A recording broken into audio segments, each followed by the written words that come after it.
आज म घर जाँदाखेरि बाटोमा प्लेन देख्छु भनेर मलाई पनि थाहा थिएन क्या कस्तो। तो चलिए शुरू करते हैं। हेलो गाइज, स्वागत छ मेरो नयाँ ब्लगमा। आज चाहिँ म घर जाँदैछु अनि घर गएको ब्लग बनाउँ जस्तो लागेको थियो अनि बनाउनु लाग्यो। त्यतातिर मेरो एयरपोर्ट नजिकैतिर पर्छ क्या मेरो घर चाहिँ भक्तपुरतिर हो क्या, त्यसैले एयरपोर्ट नजिकै पर्छ। म त्यहाँ गएर चाहिँ ब्लग बनाउँ जस्तो लागेको थियो, त्यसैले बनाउनु लाग्यो क्या म। त्यतैतिर पर्छ, भक्तपुर हो क्या मेरो घर। अनि म चाहिँ अब तल गएर ब्लग बनाउँछु है गाइज। म तल पनि आइसकेको छु होइन, साइडमा चाहिँ मेरो दाइ छ होइन। अब हामी चाहिँ बस पार्क जाँदैछौँ क्या बस चढ्न।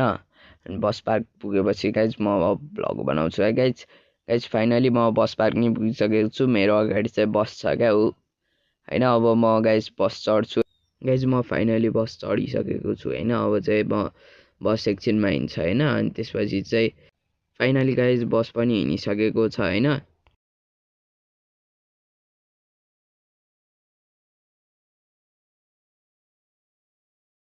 A few moments later. Finally guys म गाडीबाट उत्रिसकेको छु, अब अर्को गाडी चढ्दैछु होइन। त्यो हो मेरो गाडी।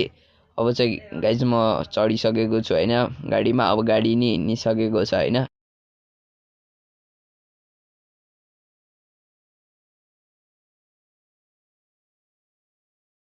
गाइज म बाटोमा आउँदा आउँदै होइन ऊ प्लेन देखिदियो क्या, प्लेन चाहिँ उडिरहेको छ होइन। मैले प्लेन देखिदियो क्या, अनि त्यसैले मैले भिडियो बनाएको क्या। A few moments later. Guys finally म गाडीबाट नि उत्रिसकेको छु होइन। अब चाहिँ त्यो बाटोबाट जानुपर्छ होइन गाइज।